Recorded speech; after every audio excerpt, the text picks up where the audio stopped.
నమస్కారం, మీరు చూస్తుంది వాజు న్యూస్. నేను మీ కేఆర్కే రాజు. ముందుగా ముఖ్యాంశాలు చూద్దాం. విద్యుత్ ఛార్జీలు తగ్గించాలని నిరసన ప్రదర్శనలు చేసిన బీజేపీ నాయకులు. రాష్ట్ర ప్రభుత్వంపై విమర్శలు గుప్పించిన బీజేపీ జిల్లా అధ్యక్షుడు ఎన్ ఈశ్వరరావు.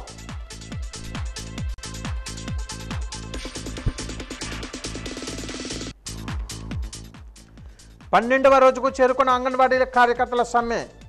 వేతనాలు పెంచాలని డిమాండ్.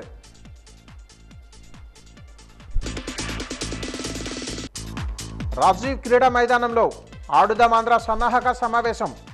విజయవంతం చేయాలని పిలుపునిచ్చిన ఫ్లోర్ లీడర్ ఎస్వివి రాజేష్, జిల్లా కబడ్డీ అసోసియేషన్ అధ్యక్షులు జి ఈశ్వర్ కౌశిక్.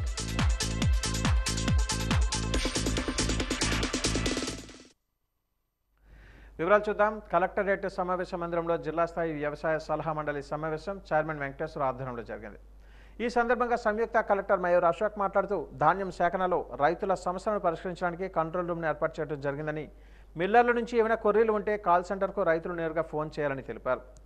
ఒక వాహనంలో 2 లేక 3 రైతులతో ట్రాన్స్పోర్ట్ చేసినా సరే ఏ రైతు డబ్బులు వారి ఖాతాలలోనే వేస్తారని స్పష్టం చేశారు. మొక్కజొన్న సేకరణ కూడా ఉత్తర్వులు అందాయని, సుమారు 40,000 ఎకరాలలో మొక్కజొన్న సాగుకు అంచనా వేస్తున్నామని తెలిపారు. ఈ సమావేశంలో జిల్లా వ్యవసాయ అధికారి తారక రామారావు, పశుసంవర్ధక శాఖ జేడీ డాక్టర్ విశ్వేశ్వరరావు, మత్స్యశాఖ డీడీ నిర్మలా కుమారి, ఏఏబీ సభ్యులు, అధికారులు పాల్గొన్నారు.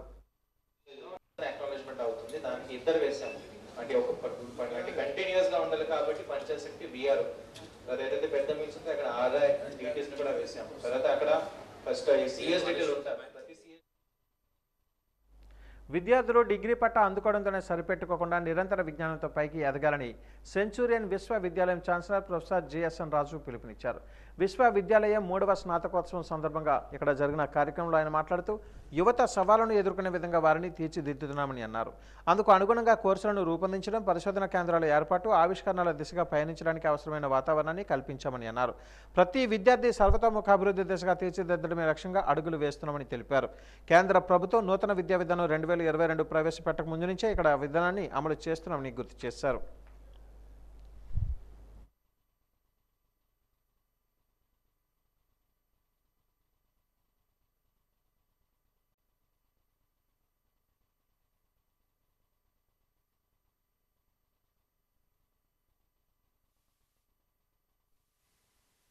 Time when you would say, in God we trust, all others need to bring data. And I must tell you that, as you pursue higher education, as you pursue a profession, as you pursue a business, whether it's a job or otherwise, bear in mind that, there couldn't have been a better time that you were born. And now you're getting into a professional life. When I was your age, we had very limited choice. The most intelligent and the most academically good would choose biomath after their school, just because, they had a choice to go the medicine way or the engineering way. Then came the next, who were very clear, equally intelligent, who would decide whether they wanted to do engineering or they wanted to do medicine. People like me, who weren't so good academically, chose to do commerce. And then people, otherwise, the next ones would choose arts. Very few chose arts because, they wanted to get into civil services. Today, I think anything and everything is possible. We didn't have the support of the parents who said, go ahead and do something on your own and we'll be able to support you. We got into the jobs as early as we could to support the family and ourselves. అమరావతిలో site government వారు offer చేసినప్పటికీ మా president గారు, vice president గారు we want to establish the university in Vizianagaram అని చెప్పారు. దాని ప్రకారం ఇప్పుడు ల్యాండ్ అలాట్ చేయడం జరిగింది. Right from day 1 Chinchinada university skills training తోటి డెవలప్మెంట్ విధానంగా ఎట్ ఆల్ లెవెల్స్ మనం కోర్సెస్ కండక్ట్ చేస్తున్నాం. ఇంకొక కొత్త విషయం ఏంటంటే this is the only university in India which is conducting examinations without any paper. All are paperless examinations. మీరు చాలా ఎగ్జామ్స్ చూస్తుంటారు, ఓన్లీ ఆబ్జెక్టివ్ టైప్స్ ఉంటాయి. ఇక్కడ ఆబ్జెక్టివ్ అండ్ సబ్జెక్టివ్ కూడా పేపర్లెస్ పద్ధతిలో రైట్ ఫ్రమ్ డే 1 జరుగుతుంది. Very successful. అలాగే assessment కూడా పేపర్లెస్సే. అందుకని చాలా కన్వీనియంట్గా ఉంది. System is very convenient. ఇది మా వైస్ ప్రెసిడెంట్ గారు చెప్పినట్టుగా 3rd కాన్వకేషన్. ఈరోజు ఒక 143 డిగ్రీలు తీసుకోవడం జరిగింది. 19 మెడల్స్ అండ్ క్యాష్ అవార్డ్స్ తీసుకోవడం జరిగింది అనమాట. All toppers. ఫస్ట్ డాక్టరేట్ కూడా doctor of philosophy in electronics and కమ్యూనికేషన్లో శ్రీలత గారు తీసుకోవడం జరిగింది. నగరంలోని 30వ డివిజన్ కొత్త ధర్మపురిలో నూతనంగా ఏర్పాటు చేయనున్న రహదారి పనులకు డిప్యూటీ మేయర్ కొలగట్ల శ్రావణి శంకుస్థాపన చేశారు. ఆమెకు డివిజన్ నాయకులు, ప్రజలు ఘనంగా స్వాగతం పలికారు. ఈ సందర్భంగా కార్పొరేటర్ పత్తవాడి గణపతిరావు మాట్లాడుతూ తమ డివిజన్లో ఎన్నో ఏళ్లనాటి సమస్యలను పరిష్కరిస్తూ డిప్యూటీ స్పీకర్ కొలగట్ల వీరభద్రస్వామి ప్రత్యేక శ్రద్ధ కనబరుస్తున్నారని అన్నారు. త్రాగునీటికి ఇబ్బంది లేకుండా వాటర్ ట్యాంకు నిర్మాణాన్ని చేపడుతున్నామని తెలిపారు. ప్రస్తుతం ఏర్పాటు చేస్తున్న రహదారి సౌకర్యంతో స్థానికులు తమ సంతోషాన్ని వ్యక్తం చేస్తున్నారని అన్నారు. ఈ కార్యక్రమంలో వైసీపీ నాయకులు, కార్యకర్తలు పాల్గొన్నారు.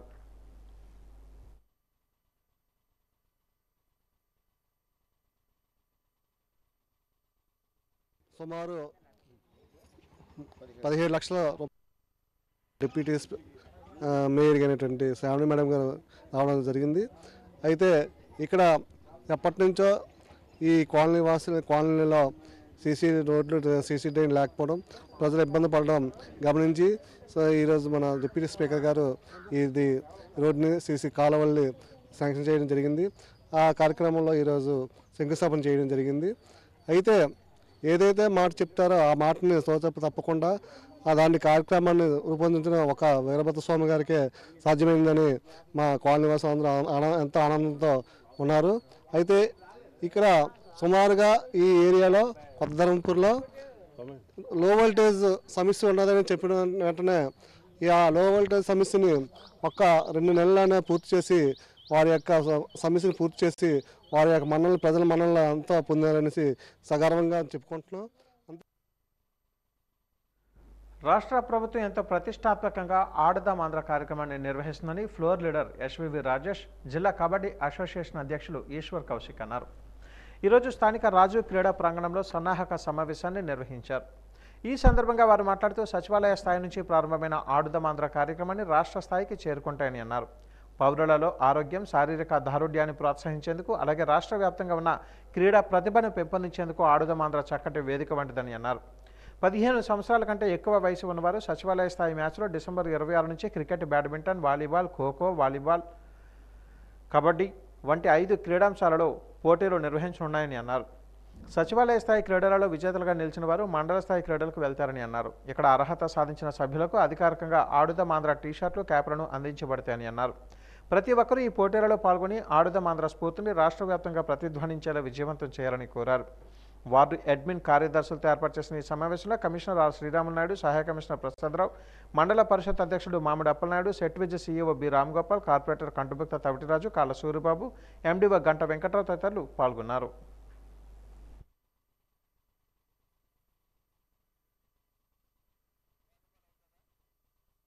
ఎవ్రీ ఇయర్ డిసెంబర్ నెలలోని స్పోర్ట్స్ని ఎంకరేజ్ చేసే విధంగా కానీ, హెల్త్ అండ్ ఫిట్నెస్, వెల్నెస్ని ఎంకరేజ్ చేసే విధంగా కానీ అనేక కార్యక్రమాలు స్వాప్ ఆధ్వర్యంలో చేసుకుంటూ వస్తున్నారు. బట్ ఈ యొక్క కార్యక్రమం ఫస్ట్ ఆఫ్ ఇట్స్ కైండ్ అనుకోవచ్చు. ఎందుకంటే ప్రతి ఒక్క స్పోర్ట్స్ రిలేటెడ్ ఈవెంట్స్ ఏంటంటే స్పోర్ట్స్ పీపుల్ని మాత్రం ఇన్వాల్వ్ చేస్తున్నారు. కాకపోతే ఇది మాత్రం ఫస్ట్ టైము జనరల్ పబ్లిక్ని అందరినీ కూడా కలుపుకుంటూ, ఒకప్పుడు నేను 10 years బ్యాక్ ఏదో స్పోర్ట్ ఆడుండొచ్చు, కాకపోతే నాకున్న లైఫ్ స్టైల్ వల్ల ఆ స్పోర్ట్ ఆడడం మానేశాను.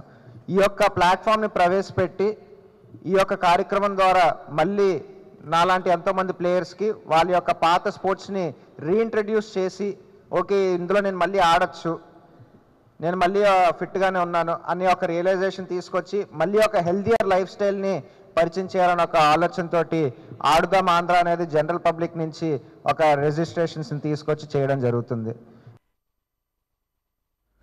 అంగన్వాడీల సమస్యలు పరిష్కరించాలని డిమాండ్ చేస్తూ 12వ రోజు సమ్మె కొనసాగింది.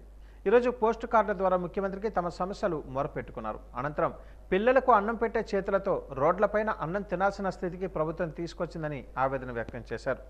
ప్రభుత్వం వెంటనే స్పందించి ఆర్థికపరమైన సమస్యలను పరిష్కరించాలని డిమాండ్ చేశారు.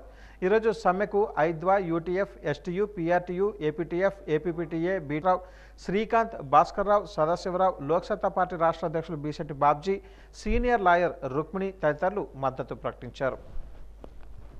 ఈ రోజు మేము ఈ రోడ్ల మీద తినవలసి వస్తుంది.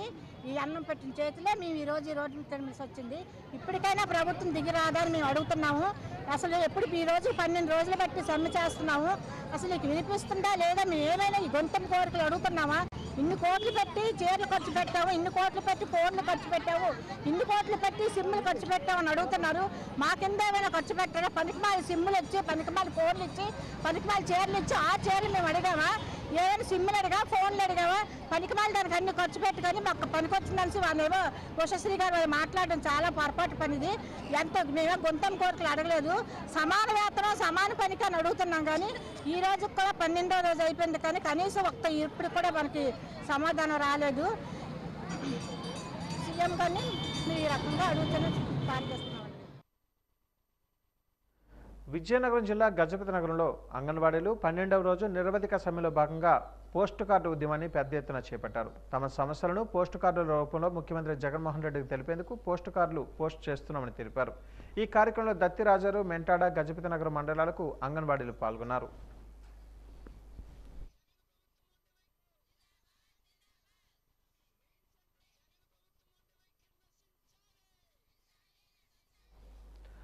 రాష్ట్ర వైకాపా ప్రభుత్వం పేదలను, మధ్యతరగతి ప్రజలపై అత్యధిక ఆర్థిక భారం పడే విధంగా ఇటీవల పెంచిన విద్యుత్ యూజర్ ఛార్జీలను, ట్రూ అప్ ఛార్జీలను వెంటనే తగ్గించాలని భారతీయ జనతా పార్టీ జిల్లా అధ్యక్షులు నడుకుదుటి ఈశ్వరరావు డిమాండ్ చేశారు. ఈ మేరకు పార్టీ ఆధ్వర్యంలో పట్టణంలోని భారతీయ జనతా పార్టీ కార్యకర్తలు, నాయకులు కోట జంక్షన్ నుంచి మూడులంతల మీదుగా గంటస్తంభం జంక్షన్ వరకు ర్యాలీ చేస్తూ ప్లకార్డులతో నిరసన ప్రదర్శన చేశారు. ఈ సందర్భంగా జిల్లా అధ్యక్షులు నడుకుదుటి ఈశ్వరరావు మాట్లాడుతూ మన ముఖ్యమంత్రి జగన్మోహన్ రెడ్డి కాదు అని, పేదలు, మధ్యతరగతుల ప్రజలను మోసం చేసిన జగన్ మోసం రెడ్డి అని ఎద్దేవా చేశారు. ఎందుకంటే గతంలో అధికారంలోకి రాకముందు ముఖ్యమంత్రిగా ఒక్కసారి అవకాశం ఇస్తే చాలు మీకు కరెంటు ఛార్జీల భారం తగ్గిస్తానని, పేద రైతులకు ఉచిత విద్యుత్ ఇస్తానని, 200 యూనిట్ల లోపు వాడిన వారికి ఏ ఇతర ఛార్జీలు వసూలు చేయకుండా యూనిట్కు 2 లేదా ₹2.50 మాత్రమే వసూలు చేస్తామని మాట ఇచ్చారని గుర్తు చేశారు. షెడ్యూల్ కులాలు, షెడ్యూల్ తెగల వారికి విద్యుత్ ఉచితంగా ఇస్తామని హామీ ఇచ్చిన జగన్మోహన్ రెడ్డి ఇచ్చిన విద్యుత్ హామీలను అమలు చేయలేదని అన్నారు. కొత్తగా యూజర్ ఛార్జీలని, ట్రూ అప్ ఛార్జీలని, కన్జ్యూమర్ ఛార్జీలని ఇలా అనేక రకాల కొత్త ఛార్జీలను సృష్టిస్తూ ఆంధ్రప్రదేశ్ ప్రజల నడ్డి విరుస్తూ ప్రజలను నమ్మించి మోసం చేస్తున్నారని, అందుకే జగన్మోహన్ రెడ్డిని జగన్ మోసం రెడ్డి అని విమర్శించాల్సి వస్తుందని అన్నారు. రాష్ట్ర అధ్యక్షురాలు దగ్గుబాటి పురంధేశ్వరి పిలుపు మేరకు రాష్ట్ర వ్యాప్తంగా బీజేపీ శ్రేణులు ఈ నిరసన ధర్నాలు చేస్తున్నామని స్పష్టం చేశారు. అధికార వైకాపా ప్రభుత్వం వెంటనే స్పందించాలని కోరారు.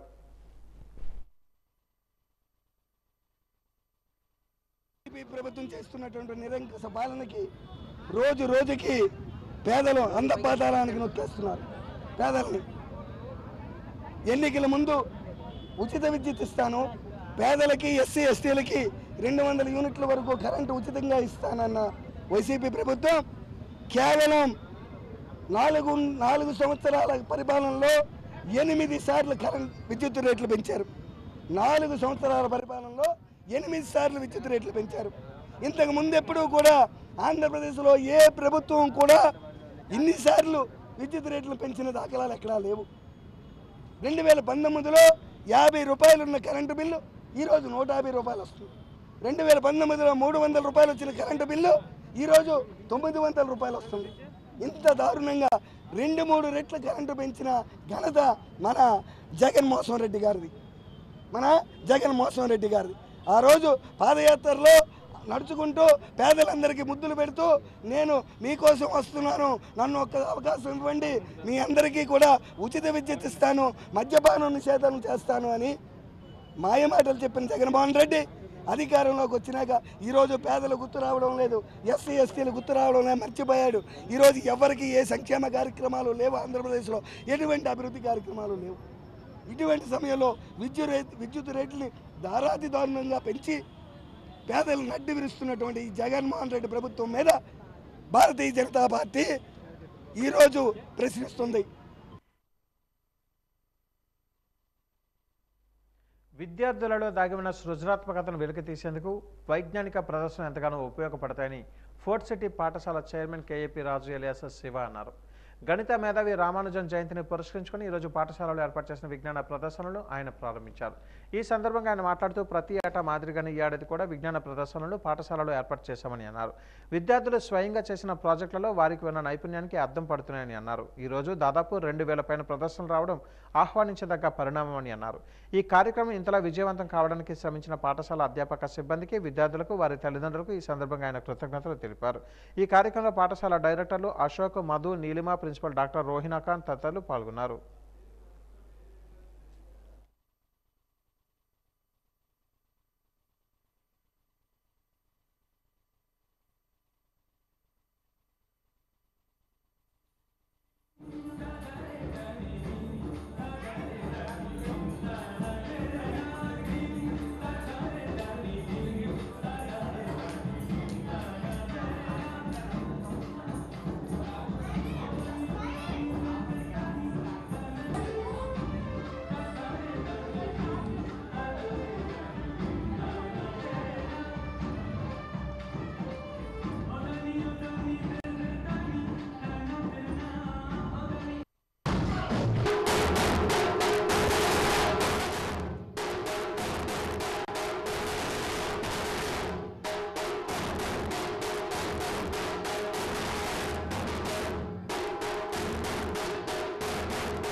ఈరోజు మా ఫోర్ట్ సిటీ స్కూల్లో ప్రతి సంవత్సరంలాగే రామానుజం శ్రీనివాస బర్త్డే, గణిత శాస్త్ర ప్రవీణుడు, ఆయన బర్త్డే సందర్భంగా ప్రతి సంవత్సరం కూడా మేము మ్యాథమెటిక్స్ అండ్ సైన్స్ స్కాలర్షిప్ చాలా హ్యూజ్గా కండక్ట్ చేస్తాం. Thousands of projects, thousands of events అన్ని తయారు చేస్తారు. అలాగే స్టేట్ బ్లాక్లోని సిబిఎస్ఈ బ్లాక్లో కూడా చేస్తాం.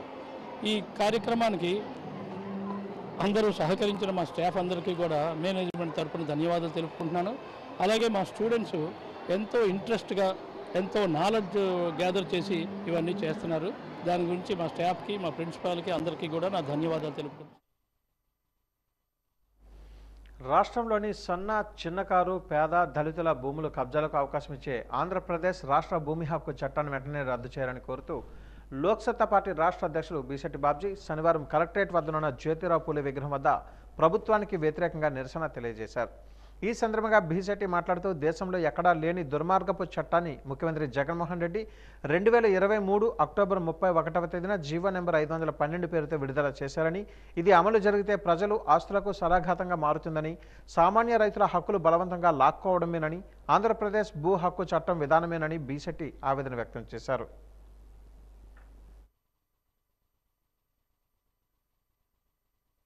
జ్యోతిబా పూలే విగ్రహం దగ్గర నేను నిరసన వ్యక్తం చేస్తున్నానంటే, భారతదేశంలో ఎక్కడా లేనట్టు మన ముఖ్యమంత్రి జగన్మోహన్ రెడ్డి గారు ఒక ప్రత్యేకమైనటువంటి జీవో తీసుకొచ్చారు. ఈ జీవో 512. ఈ జీవోలో ఉన్నటువంటి సారాంశం ఏంటంటే, ల్యాండ్ టైటిలింగ్ అథారిటీ అని ఒకటి భూ చట్టం అని చెప్పి ఒకటి కొత్తగా తీసుకొచ్చారు. ఆంధ్రప్రదేశ్ రాష్ట్ర భూ హక్కు చట్టం. ఈ చట్టంలో ఇద్దరు వ్యక్తుల మధ్య భూ తగాదాలు వస్తే మనం సివిల్ కోర్టుకి వెళ్ళేవాళ్ళమే. ఇప్పుడు కోర్టుకు వెళ్ళాల్సిన అవసరం లేదు. ముఖ్యమంత్రి గారు 26 జిల్లాల్లో 26 ట్రిబ్యునల్లు పెడతారట. ఆ ట్రిబ్యునల్కి వెళ్ళి మనం కానీ అప్పీల్ చేసుకుంటే ట్రిబ్యునల్లో ఇచ్చినటువంటి తీర్పే పూర్తి అంట. ఇకపైన మనం సివిల్ కోర్టుకి వెళ్లకుండా ఒకవేళ అప్పీల్ చేసుకోవాలంటే హైకోర్టుకి వెళ్ళాలట. ఇప్పటికే రెవెన్యూ వ్యవస్థ ఒక 1Bలో పేరు మార్చాలన్నా, అడంగల్లో పేరు మార్చాలన్నా సంవత్సరాల తరబడి లంచాలు ఇచ్చి తిరుగుతున్నాం. పైపచ్చి ఇప్పుడు డైరెక్ట్గా టైటిల్ తాలూకా డీడ్ తీసుకోవడం కోసం, అంటే భూమి నాది అని చెప్పడం కోసం అని చెప్పి ఈ ట్రిబ్యునల్కి వెళ్ళాలట. ఇంత భయంకరమైనటువంటి రైతు కుటుంబానికి ఉరి వేసేలాంటి చట్టాన్ని మన ముఖ్యమంత్రి గారు తీసుకొచ్చారు. దురదృష్టం రాజకీయ పార్టీలకు ఎవ్వరికి ఇవేం పట్టలేదు. ఎందుకంటే ఎవరు ఓడిపోతారు, ఎవరు గెలుస్తారు, ఎవరికి అధికారం రావాలి, ఎవరి పిల్లలకి సీట్లు రావాలని చర్చించుకుంటున్నారు తప్ప రైతు బతుకు పాడైపోతుంటే మాట్లాడే తీరికప్పుడున్న నాయకులకు లేదు. అందుకనే ఈరోజు జాతీయ రైతు దినోత్సవం సందర్భంగా జ్యోతిబా పూలే విగ్రహం దగ్గర నేను నిరసన వ్యక్తం చేస్తున్నాను. పార్వతీపురం విద్యార్థుల సృజనాత్మకత స్ఫూర్తిగా వెల్లువిరిసింది. వినూత్న ఆలోచనల వైజ్ఞానిక ప్రదర్శనలు అందరినీ ఆలోచింపజేసేలా అబ్బురపరిచాయి. స్థానిక డివిఎం స్కూల్లో విద్యాశాఖ ఆధ్వర్యాన జిల్లా స్థాయి విద్యా వైజ్ఞానిక ప్రదర్శన నిర్వహించారు. జిల్లా జాయింట్ కలెక్టర్ గోవిందరావు ముఖ్య అతిథిగా హాజరయ్యారు. విద్యార్థులు రూపొందించిన వైజ్ఞానిక నమూనాల ప్రదర్శనలు తిలకించి అభినందించారు. ఈ సందర్భంగా ఆయన మాట్లాడుతూ పాఠశాలలో పాఠాలు బోధించడంతో పాటు విద్యార్థులలో ఇమిడి ఉన్న శాస్త్రీయత, సృజనాత్మకతను వెలికి తీసేందుకు ఇటువంటి వైజ్ఞానిక ప్రదర్శనలు ఎంతగానో ఉపయోగపడతాయని అన్నారు.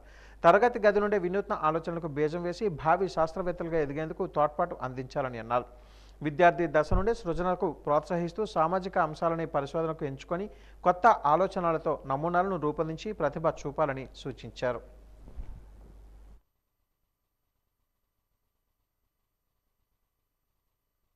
ఈ ఉన్నత పాఠశాల విద్యార్థుల స్థాయి నుంచే ఇది పైకి వస్తుందనేది అది జగమెరిగిన సత్యం.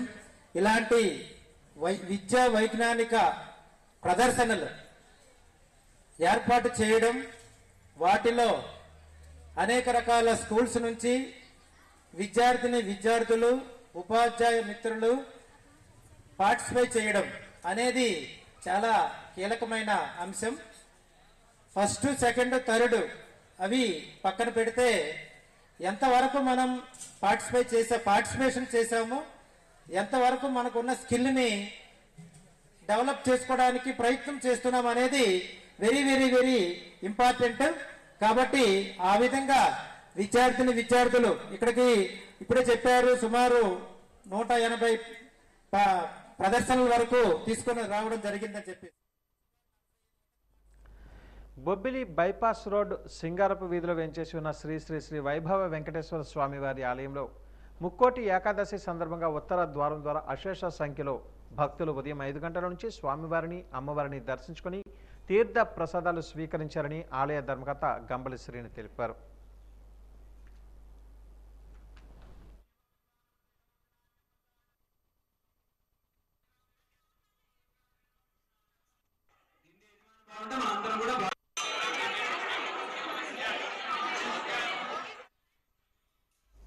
పార్వతీపురం మన్యం జిల్లాలో విజయవాడ దుర్గా మల్లేశ్వర స్వామివార్ల దేవస్థానం ఇంద్రకీలాద్రి ప్రచార రథం చేరుకుంది.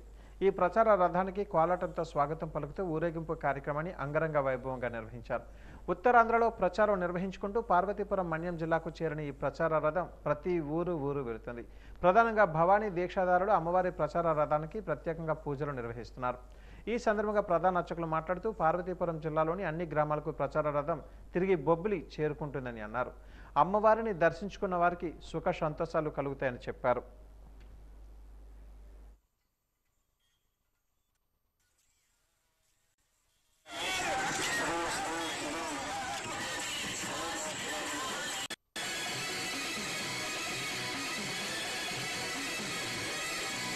ప్రచారంలో భాగంగా కనకదుర్గ అమ్మవారు మల్లేశ్వర స్వామివారి దివ్య సన్నిధానం విజయవాడ ఇంద్రకీలాద్రి నుంచి వస్తున్నది.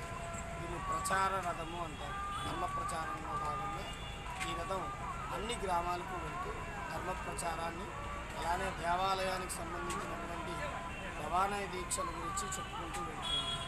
ఇది 14వ తారీఖు మొదలై 24వ తారీఖు దాకా అన్ని మంది వినియోగదారుల హక్కులు, చట్టాల పట్ల ప్రతి ఒక్కరూ అవగాహన కలిగి ఉండాలని జాయింట్ కలెక్టర్ మయూర్ అశోక్ అన్నారు. విస్తృత ప్రచార కార్యక్రమాల ద్వారా అవగాహన కల్పించేందుకు కృషి చేయాలని సూచించారు. ఈ నెల 24వ తేదీన జాతీయ వినియోగదారుల దినోత్సవం సందర్భంగా జిల్లాలో వారోత్సవాలు నిర్వహిస్తున్నామని అన్నారు. దీనిలో భాగంగా జిల్లా పౌర సరఫరాల శాఖ ఆధ్వర్యంలో కలెక్టరేట్ ఆడిటోరియంలో వినియోగదారుల దినోత్సవాన్ని శనివారం నిర్వహించారని అన్నారు. ఈ కార్యక్రమంలో జాయింట్ కలెక్టర్ మయూర్ అశోక్ మాట్లాడుతూ వస్తు సేవలను పొందే ప్రతి ఒక్కరికి హక్కులు ఉంటాయని, వీటి రక్షణ కోసం 1986లో వినియోగదారుల హక్కుల చట్టాన్ని రూపొందించడం జరిగిందని అన్నారు.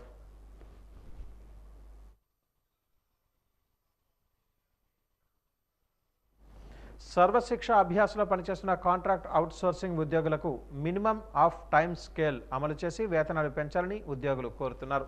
ఈరోజు కలెక్టరేట్ ఎదుట తమ సమస్యలను పరిష్కరించాలని కోరుతూ సర్వశిక్ష అభ్యాస్ కాంట్రాక్ట్ అవుట్సోర్సింగ్ ఉద్యోగుల నిరసన దీక్షలో కార్యక్రమాన్ని నిర్వహించారు. ఈ సందర్భంగా ఉద్యోగుల సంఘం నాయకురాలు కృష్ణవేణి మాట్లాడుతూ గత 4 నెలల నుంచి వేతనాలు లేకపోవడం వలన ఆర్థిక ఇబ్బందులకు గురి అవుతున్నామని అన్నారు. విద్యాశాఖలో పనిచేస్తున్న ఎస్ఎస్ఏ ఉద్యోగులను ఇంతవరకు రెగ్యులరైజ్ చేయలేదని అన్నారు. తక్షణమే రెగ్యులరైజ్ చేయాలని కోరారు. ముఖ్యమంత్రి పాదయాత్రలో ఆంధ్రప్రదేశ్లో పనిచేస్తున్న ఒప్పంద ఉద్యోగులందరినీ క్రమబద్ధీకరణ చేస్తామని స్పష్టమైన హామీ ఇచ్చారని అన్నారు. కానీ ఇప్పటికే 4.5 సంవత్సరాలు పూర్తయిన ఏ ఒక్క డిమాండ్ నెరవేర్చలేదని ఆవేదన వ్యక్తం చేశారు. ఈ పెన్ డౌన్ కార్యక్రమంలో ఎస్ఎస్ఏ ఉద్యోగులు మంగా తదితరులు పాల్గొన్నారు. నమస్కారాలండి అన్నయ్య. మేము ఈ రాష్ట్రంలోని ఆడపిల్లలు అక్క చెల్లెలు చెల్లెమ్మలు అన్నారు కదా. ఈ రోజు 4 సంవత్సరాలుగా అండి మీరు ఎప్పుడు 23% పెన్షన్ జీవోని ఈ రోజు మాకు పెంచామని చెప్తున్నారు. ఎంతవరకు న్యాయం అన్నయ్య మీరు చెప్పండి. మేము కేసీబీలో ఉద్యోగాలు చేస్తున్నాం. మేము రాత్రులు పగలు తుఫాన్లు వరదలు బంధులైనా కూడా మేము స్కూల్కి వెళ్ళి పోరాటాలు చేసిన రోజులు ఉన్నాయి. మేము ఏ రకంగానే మీకు న్యాయంగా కనిపించట్లేదు. మమ్మల్ని ఏ రకంగా మేము ఈ రోజు చూస్తున్నాము. మాకు సమగ్ర శిక్ష ఉద్యోగులందరము కూడా మేము ఇక్కడ పోరాటం ఎందుకు వచ్చాం. ఇది మీకు వ్యతిరేకం కాదన్నయ్య. మేము మీతో ఉన్న వాళ్ళమే, మీ కుటుంబ సభ్యులు మేము అన్నారు ఆ రోజు. ఈ రోజు మేము ఎందుకు మీకు కనిపించకుండా పోయాం. ఈ రోజు మా కష్టాలన్నింటినీ కూడా నిత్యావసర వస్తువులు కొనుక్కోలేని స్థితిలో మేము ఉన్నాం. మా బాధలన్నీ తీర్చండి అన్నయ్య. మాకు ఎంటీఎస్ కూడా వర్తింపజేయండి. సర్వశిక్ష ఉద్యోగులందరినీ కూడా రెగ్యులరైజ్ చేయండి. మున్సిపల్ కార్మికులకు రాష్ట్ర ప్రభుత్వం ఇచ్చిన హామీలు అమలు చేయాలని డిమాండ్ చేస్తూ AP municipal workers and employees federation CITU ఆధ్వర్యంలో మున్సిపల్ కార్మికులు వీఎంసీ ఎదుట ధర్నా నిర్వహించారు. ఈ సందర్భంగా యూనియన్ రాష్ట్ర కమిటీ సభ్యులు జగన్మోహన్ రావు మాట్లాడుతూ రాష్ట్ర వ్యాప్తంగా మున్సిపల్ కార్మికులు డిసెంబర్ 26వ తేదీ నుంచి విధులను బహిష్కరించి నిరవధిక సమ్మెకు సిద్ధం కాబోతున్నారని వెల్లడించారు. ఈ సందర్భంగా ఆయన మాట్లాడుతూ అధికారంలోకి రాగానే 6 నెలలలో పర్మనెంట్ చేస్తామని, సమాన పనికి సమాన వేతనం అమలు చేస్తామని ఇచ్చిన హామీలను జగన్ తుంగలో తొక్కారని ఆరోపించారు. హామీలను ఇచ్చి నేటికి 4.5 ఏళ్లు పూర్తయిన ఒక్క హామీని కూడా అమలు చేయలేదని ఆవేదన వ్యక్తం చేశారు. అనేక రూపాలలో ప్రభుత్వాధిక సమ్మెకు సిద్ధం కావాల్సి వస్తుందని స్పష్టం చేశారు.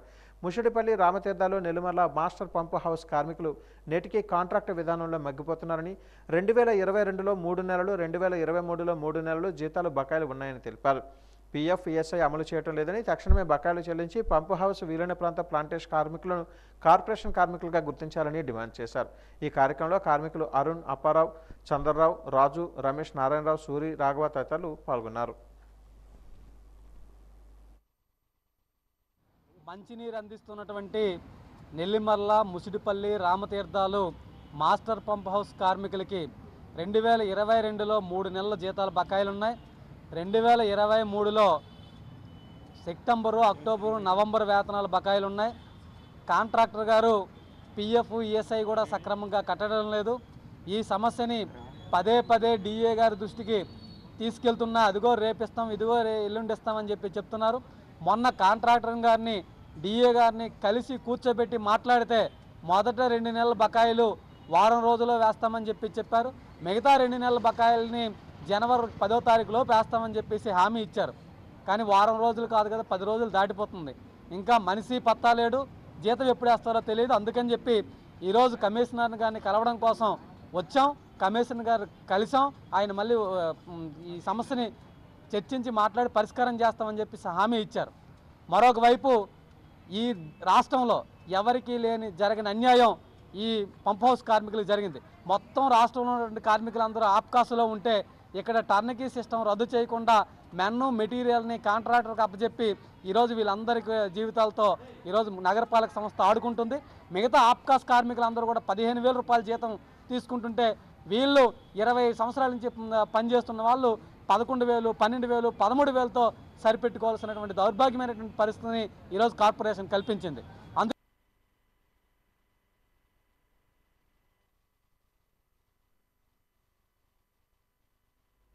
ఆంధ్రప్రదేశ్ ప్రత్యేక హోదా పోరాట సమితి పటిష్టమైన విధానంతో ఉద్యమిస్తున్నామని ప్రత్యేక హోదా పోరాట సమితి నాయకులు నారాయణరావు అన్నారు. ఈరోజు విశాఖలో ఏర్పాటు చేసిన విలేకరుల సమావేశంలో మాట్లాడుతూ ఆంధ్ర రాష్ట్రాన్ని, తెలంగాణను 2 ముక్కలు చేసి విభజన హామీలు నెరవేర్చలేదని ఆరోపించారు. ప్రత్యేక హోదా ఇస్తామని చెప్పిన కేంద్రం మాట తప్పిందని అన్నారు. ఈ విషయంలో ఎంపీలు పార్లమెంట్లో నోరు విప్పటం లేదని ఆరోపించారు. రైల్వే జోన్ కూడా రాలేదని ఆవేదన వ్యక్తం చేశారు. ఉన్నత విద్యాభ్యాసం చేసిన యువత చిన్న చిన్న ఉద్యోగాలు పెడుతున్నారని బాధపడ్డారు. విద్యార్థులను తల్లిదండ్రులు ఎంతో కష్టపడి అప్పులు చేసి చదివిస్తే ఈరోజు వారి భవిష్యత్తు సందిగ్ధంలో పడిందని అన్నారు. సరైన ఉద్యోగాలు రాక మత్తుకు బానిసలై ఆత్మహత్యలకు పాల్పడుతున్నారని అన్నారు.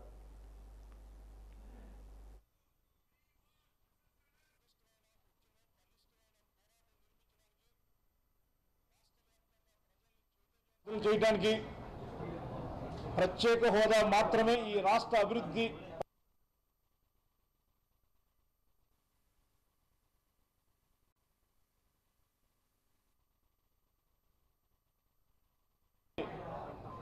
భాగస్వామ్యులు చేస్తూ త్వరలోనే పోరాటం మొదలు పెడుతున్నాం.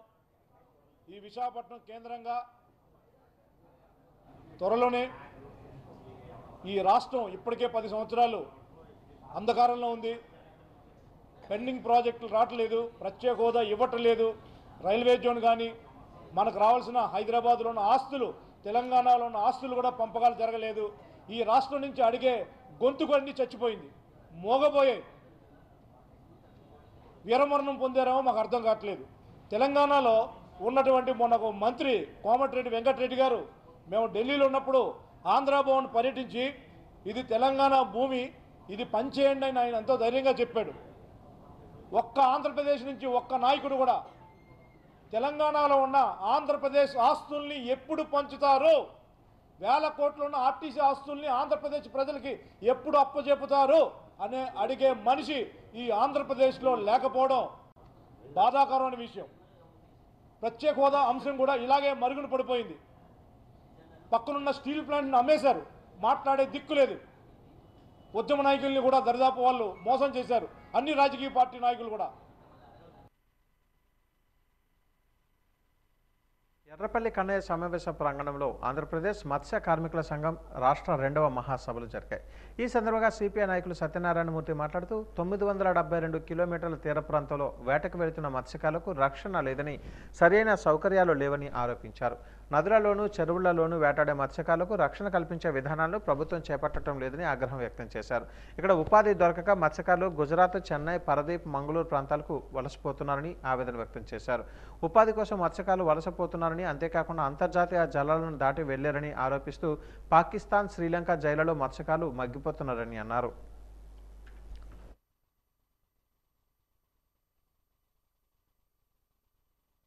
మత్స్య కార్మిక సంఘం రాష్ట్ర 2వ మహాసభలు ఈరోజు విశాఖపట్నంలో జరుగుతూ ఉన్నాయి.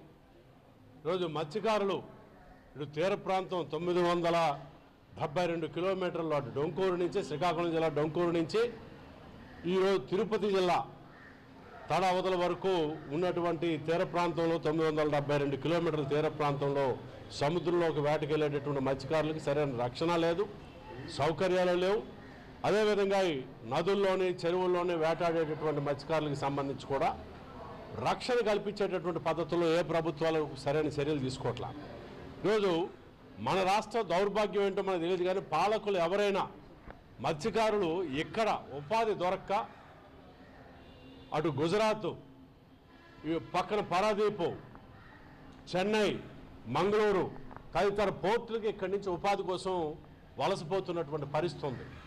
ఈ అంతర్జాతీయ జలాలు సరిహద్దులు దాటి వచ్చారని చెప్పిన అటు పాకిస్తాను, బంగ్లాదేశ్, లేకపోతే శ్రీలంక జైళ్లలోని వందలాది మంది మత్స్యకారులు అక్కడ జైల్లో మగ్గుతున్నటువంటి పరిస్థితి ఉంది. వీళ్ళందరూ కూడా ఆంధ్రప్రదేశ్కి చెందినటువంటి మత్స్యకారులే. మరి ఇక్కడ వీళ్ళకి సరైనటువంటి ఉపాధి లభించి ఉన్నట్లయితే వీళ్ళందరూ అక్కడికి వెళ్ళాల్సినటువంటి అవసరం లేదు. ఈ ప్రభుత్వాలు ఏవి కూడా, కేంద్ర ప్రభుత్వం కానీ రాష్ట్ర ప్రభుత్వం కానీ మన తీర ప్రాంతం, ఎంత పెద్ద తీర ప్రాంతం ఉన్నటువంటి చోట ఉపాధి కల్పించడంలో వైఫల్యం చెందడం వల్ల ఈరోజు మత్స్యకారుల జీవితాలన్నీ అగేమ గోచరంగా తయారయ్యాయి. దాంతోపాటు ఇప్పుడు కేంద్రం బ్లూ ఎకానమీ పేరుతో తీసుకొచ్చినటువంటి విధానం కూడా మరింతగా మత్స్యకారుల ఉపాధిని దెబ్బతీసేటటువంటి పరిస్థితి ఉంది. మొత్తం సముద్రాన్ని, సముద్ర తీరాన్ని కూడా గ్రామాల అభివృద్ధికి సర్పంచులు విశాఖలో శంఖారావం పోషించారు. ఆంధ్రప్రదేశ్ సర్పంచుల సంఘం, ఆంధ్రప్రదేశ్ పంచాయతీరాజ్ ఛాంబర్, ఉమ్మడి విశాఖపట్నం జిల్లా సర్పంచుల సంఘం పంచాయతీరాజ్ ఛాంబర్లో కార్యక్రమాన్ని నిర్వహించారు. ఈ సందర్భంగా పంచాయతీరాజ్ ఛాంబర్ రాష్ట్ర అధ్యక్షులు వైబీ రాజేంద్ర ప్రసాద్ మాట్లాడుతూ రాష్ట్రంలో ఉన్న 12,918 గ్రామ పంచాయతీల అభివృద్ధి కోసం అందులో ఉన్న 3,50,00,000 మంది గ్రామీణ ప్రజల సంక్షేమం కోసం పంచాయతీరాజ్ ఛాంబర్ గ్రామ సర్పంచుల సంఘం గత 3 ఏళ్లుగా రాజకీయాలకు అతీతంగా పెద్ద ఎత్తున రాష్ట్ర వ్యాప్తంగా ఆందోళన చేస్తున్న విషయాన్ని ప్రస్తావించారు.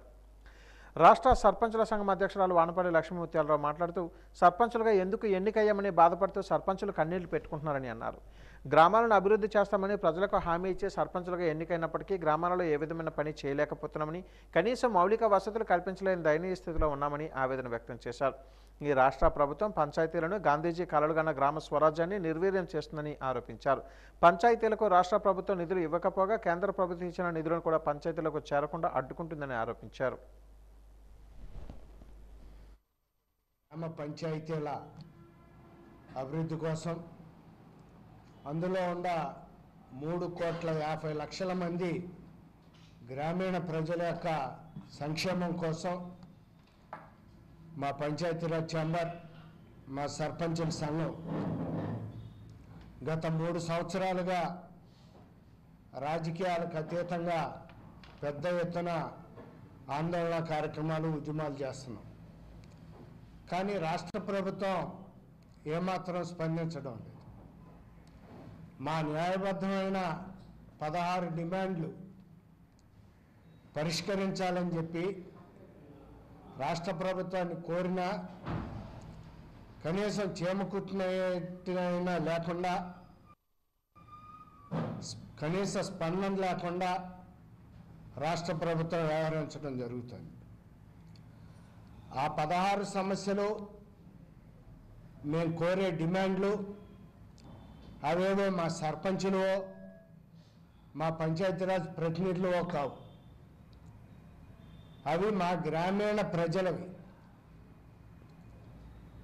ఈ రాష్ట్రంలో ఉన్న 68% గ్రామీణ ప్రజల యొక్క డిమాండ్లు మేము అడిగేవి. ఆరిలోవలో 11, 12వ వార్డులలో 6వ ఆసుపత్రి వచ్చిన ఫిర్యాదుల మేరకు దానిని సందర్శిస్తున్నట్టుగా విశాఖ ఈస్ట్ ఎమ్మెల్యే వెలగపూడి రామకృష్ణబాబు పేర్కొన్నారు. ఈరోజు ఆయన మీడియాతో మాట్లాడుతూ ఈ రెడ్ క్రాస్ సొసైటీకి ప్రతి నెల జీవీఎంసీ 8,10,000 రూపాయలు ఇస్తుందని, అయినప్పటికీ రెడ్ క్రాస్ వాళ్ళు ఈ ఆసుపత్రిపై సరైన దృష్టి పెట్టడం లేదని ఆరోపించారు. 2-3 నెలల క్రితం వరకు మెడిసిన్స్, వ్యాక్సిన్స్ ఇక్కడ కొరతగా ఉన్నాయని అన్నారు. ఇక్కడ మందులు అందుబాటులో ఉన్న ఇతర మందుల షాప్కి ప్రిస్క్రిప్షన్లు రాసి పంపిస్తున్నారని ఆరోపించారు. రెడ్ క్రాస్ సంస్థ సక్రమ మార్గంలో నడిచే విధంగా చూడాలని సూచించారు. మన 6లో 11, 12 వార్డుల్లో ఈ హాస్పిటల్ మీద, 6వ హాస్పిటల్ మీద కంప్లైంట్ రావటం, దాని మీద మన సోదరుడు నజీరు, బొమ్మాపలరాజు గారు, రాజారావు గారు, వార్డేతులు సత్యం గారు, మేమందరం కూడా ఇక్కడికి రావటం జరిగింది. సుమారు ఈ రెడ్ క్రాస్ వాళ్ళకి నెలకి 8,10,000 రూపాయలు జీవీఎంసీ వాళ్ళు ఇవ్వటం, వాళ్ళు మెయింటైన్ చేయటం, మెడిసిన్స్ కానీ ప్లస్ శాలరీస్ కానీ ఆ 8,10,000 రూపాయల్లో రెడ్ క్రాస్ వాళ్ళు ఇవ్వాలి. రెడ్ క్రాస్ వారు ఈ హాస్పిటల్ మీద ప్రత్యేక దృష్టి పెట్టాలి. కానీ సరైన దృష్టి పెట్టక 2-3 నెలల క్రితం వరకు కూడా ఇక్కడ మెడిసిన్స్ కొరత ఉంది, వ్యాక్సిన్లు కొరత ఉంది. వ్యాక్సిన్లు ఇవన్నీ కూడా డైరెక్ట్గా జీవీఎంసీ పంపాలా. ఇప్పుడు డాక్టర్ మేడం గారితో మాట్లాడాము, ప్రస్తుతానికైతే అన్నీ ఉన్నాయని తెలియజేయడం జరిగింది. కానీ మా నాయకులు, కార్యకర్తలు కూడా ఇక్కడ కంప్లైంట్ ఇవ్వడం జరిగింది. ఇక్కడ మెడిసిన్స్ ఉన్నా కానీ లేకపోయినా కానీ పక్కనున్న మందుల షాపులకి రాసి పంపించడం జరుగుతుంది. అటువంటి ఏమున్నా సరే డాక్టర్ గారి దృష్టిలో పెడతాం, అవన్నీ సక్రమ మార్గంలో నడిచేటట్టు చూడాలా. వాజ్ న్యూస్ ముగించే ముందు ముఖ్యాంశాలు మరొకసారి. విద్యుత్ ఛార్జీలు తగ్గించాలని నిరసన ప్రదర్శనలు చేసిన బీజేపీ నాయకులు. రాష్ట్ర ప్రభుత్వంపై విమర్శలు గుప్పించిన బీజేపీ జిల్లా అధ్యక్షుడు ఈశ్వర్రావు.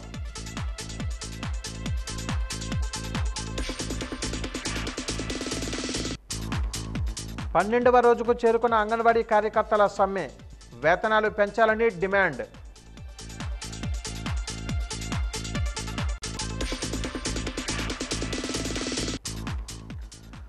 రాజీవ్ క్రీడా మైదానంలో ఆడుదాం ఆంధ్ర సన్నాహక సమావేశం. విజయవంతం చేయాలని పిలుపునిచ్చిన ఫ్లోర్ లీడర్ ఎస్వివి రాజేష్, జిల్లా కబడ్డీ అసోసియేషన్ అధ్యక్షులు జి ఈశ్వర్ కౌశిక్.